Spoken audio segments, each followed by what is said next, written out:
नमस्कार दोस्तों, मैं अन्नू यादव। आज सुनेंगे सबरी की कहानी। सबरी एक आदिवासी भील पुत्री थी। देखने में बहुत ही साधारण पर दिल से बहुत ही कोमल थी। इनके पिता ने इनका विवाह निश्चित किया, लेकिन आदिवासी की एक प्रथा थी। किसी भी अच्छे कार्य से पहले वे निर्दोष जानवरों की बलि देते थे। इस प्रथा के लिए सबरी के पिता इनके विवाह से एक दिन पहले 100 भेड़ बकरियां लेकर आए। तब सबरी ने पिताजी से पूछा, पिताजी इतने सारे भेड़ बकरियां लेकर क्यों आए हो? पिता ने कहा, सबरी एक प्रथा है जिसके अनुसार कल प्रातः तुम्हारी विवाह विधि शुरू करने से पहले इन सभी भेड़ बकरियां की बलि दी जाएगी। यह कहकर उनके पिता वहां से चले जाते हैं। प्रथा के बारे में सुनकर सबरी बहुत दुखी होती है और वे पूरी रात उन भेड़ बकरियां के पास ही बैठी रहती है। उसके मन में एक ही विचार था, कैसे वे इन निर्दोष जानवरों को बचा पाए। तब एकाएक सबरी के मन में एक ख्याल आता है, अगर वे सुबह होने से पहले अपने घर से भागकर जंगल चली जाए तो इस निर्दोष जानवर की जान बच सकती है। सबरी भली भांति जानती थी कि अगर वे इस तरह एक बार घर से जाएगी तो कभी भी उसे घर वापस आने का मौका नहीं मिलेगा। फिर भी सबरी ने खुद से पहले उन निर्दोष जानवरों की सोची। घर से निकलकर सबरी एक घने जंगल में जा पहुंची। अकेली सबरी जंगल में भटक रही थी। तब उसने शिक्षा प्राप्त करने के उद्देश्य से कई गुरुओं की आश्रम में दस्तक दी, लेकिन सबरी एक नीच जाति के थे, इसलिए उसे सभी ने दुत्कार के निकाल दिया। सबरी भटकती हुई मतंग ऋषि के आश्रम पहुंची और उसने शिक्षा प्राप्त करने की इच्छा व्यक्त की। मतंग ऋषि सबरी को पूरी खुशी के साथ अपने गुरुकुल में स्थान दे दिए। अन्य सभी ऋषियों ने मतंग ऋषि का तिरस्कार किया।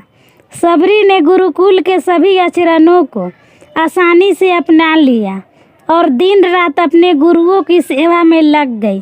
सबरी जतन से शिक्षा ग्रहण करने के साथ साथ आश्रम के साफ सफाई, गौशाला की देखरेख, दूध दूहना जैसे कार्य, सभी गुरुकुल वासियों के लिए भोजन बनाने के कार्य में लग गई।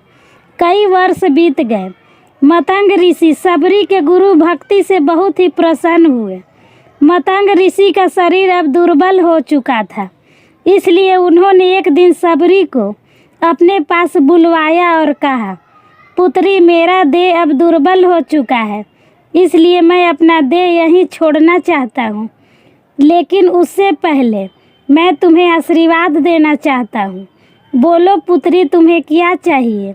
आंखों में आंसू भरकर सबरी मतंग ऋषि से कहती है, हे गुरुवर, आप ही मेरे पिता हैं। मैं आपके कारण ही अभी तक जीवित हूँ। आप मुझे अपने साथ ले चले। तब मतंग ऋषि ने कहा, नहीं पुत्री, मेरे बाद तुम्हें इस आश्रम का ध्यान रखना है। तुम जैसे गुरुपरायण शीर्षों को उसके कर्मों का उचित फल मिलेगा। एक दिन भगवान राम तुमसे यहाँ मिलने आएंगे और उस दिन तुम्हारा उद्धार होगा और तुम्हें मोक्ष की प्राप्ति होगी। इतना कहकर मतंग ऋषि अपना देह त्याग देते हैं। उसी दिन से सबरी हर रोज उठकर बाग जाती, ढेर सारा फल इकट्ठा करती, सुंदर फूलों से आश्रम सजाती, क्योंकि उसे भगवान राम के आने का कोई निश्चित दिन नहीं पता था। उसे केवल अपने गुरुवर के बात पर यकीन था, इसलिए वे रोज श्री राम के इंतजार में समय बिता रही थी। एक दिन सबरी आश्रम के पास तालाब में जल लेने गई। वहीं पास में एक ऋषि तपस्या में लीन थे। जब उन्होंने सबरी को जल लेते देखा तो उसे अछूत कहकर उस पर एक पत्थर फेंक कर मारा और उसकी चोट से बहते रक्त के एक बूंद से ही सारा तालाब के पानी रक्त में बदल गया। यह देखकर वे संत सबरी को बुरा भला कहकर पापी पापी कहकर चिल्लाने लगा। सबरी रोती हुई अपने आश्रम में चली गई और उसके जाने के बाद ऋषि फिर से तप करने लगे।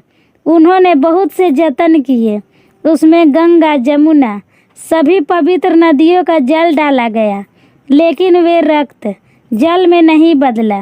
कई वर्ष बाद जब भगवान राम ने सीता के खोज में वहां आए, तब वहां के लोगों ने भगवान राम को बुलाया और आग्रह किया कि वे अपने चरणों के स्पर्श से इस रक्त को पुनः जल में बदल दे। राम उनकी बात सुनकर तालाब के रक्त को चरणों से स्पर्श करते हैं, लेकिन कुछ नहीं होता। तब श्री राम ऋषि से पूछते हैं, हे ऋषिवर, मुझे इस तालाब का इतिहास बताएं।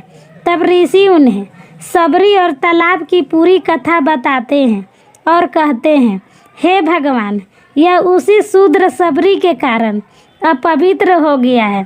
तब भगवान राम दुखी होकर कहते हैं, हे गुरुवर, यह रक्त उस देवी सबरी का नहीं, मेरे हृदय का है, जिसे तुमने मेरे शब्दों से घायल किया है।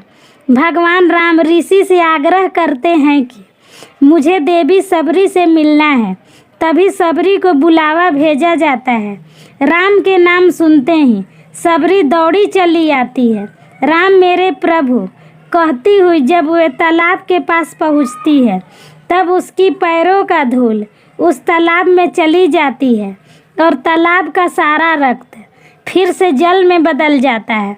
तब भगवान राम कहते हैं, देखिए गुरुवर, आपके कहने पर मैंने सब किया, लेकिन ये रक्त भक्त सबरी के पैरों की धूल से ही जल में बदल गया।